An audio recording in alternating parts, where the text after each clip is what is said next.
And so every time they come out with an annual news about the state of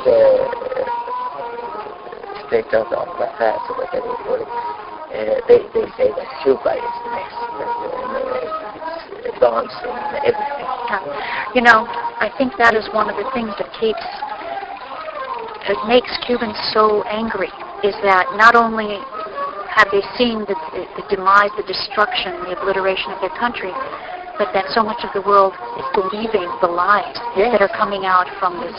Because they are exceptionally good at integrating organizations, and they do it with their biggest export, the medical doctors. Yes.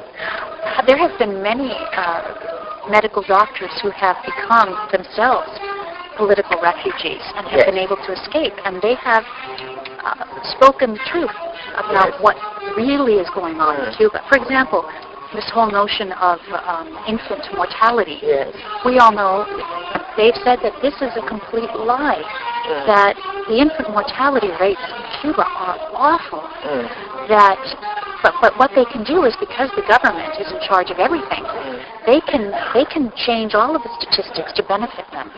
And one example, for example, is... But they are very, very strict on birth, and every doctor who if a baby dies, this doctor is dismissed immediately.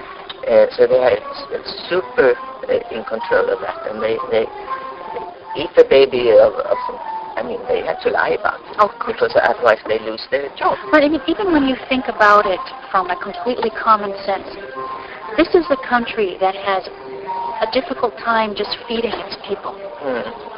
Basic medicines are not available. Aspirin is hard to find. How is it really, does anyone really believe, and I guess people do, that they could have one of the best infant mortality rates in the world? No, of course not. What they do, one of the things that they've done, as I've read on the internet, and as they call it, the black market internet, is that they'll, for example, say that they'll start counting infants at about a year after they've turned a year. That's when they start counting. And we all know that babies are less likely to die after they've been a year, after they've lived for a year. Or that they'll only look at infants that weigh, say, more than 7 pounds at birth. They don't look at birth weight. They'll only start counting those. So then that completely changes and skews the statistics. They're dishonest, and they can change it however they want. And the World Health Organization and these other organizations don't have independent validation of any of the statistics that are given to them. They just repeat what's told to them. And then if there is any small risk of a weak baby coming out, they do the abortion. Yes, the abortion. Without asking the woman. They just do the abortion. Yes. Absolutely. This is what I've heard. There are four. See, I've heard the same, and there is one prisoner, a political prisoner, who went out complaining about all the abortions being made in Cuba, and he got a sentence of, I don't remember, 20 years or 25 years, and he's still in prison for that. Yes. It's one day the world will know the truth fully of what has been going on, and I think that people will be shocked. As bad as we know it is, those of us who are aware of, who look beyond the propaganda, I wonder what all those who have this romantic view on Cuba are thinking now, when Raúl Castro is dismissing the first 500,000 people now, and another 500,000 in a few months, without any security net, any possibility for these people to look. There is no market, so there is no alternative. So they are thrown into the street, offering the most ridiculous professional occupancies that is allowed, like being a clown in the street or baby carrying, or these are the kind of professions that are allowed.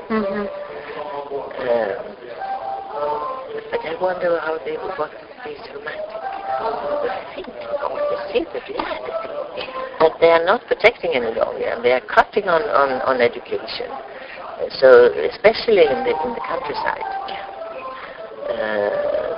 children have to go very far distances to go to school nowadays, and cutting the health care, etc. You know, one of the most frequent reactions that I get to the book that I wrote is, and this is primarily from some Europeans, but also from the United States, is we had no idea. We didn't know. I had no idea. I mean, I think most of the world is still quite unaware of what the reality is in Cuba and what has been going on for 50 years.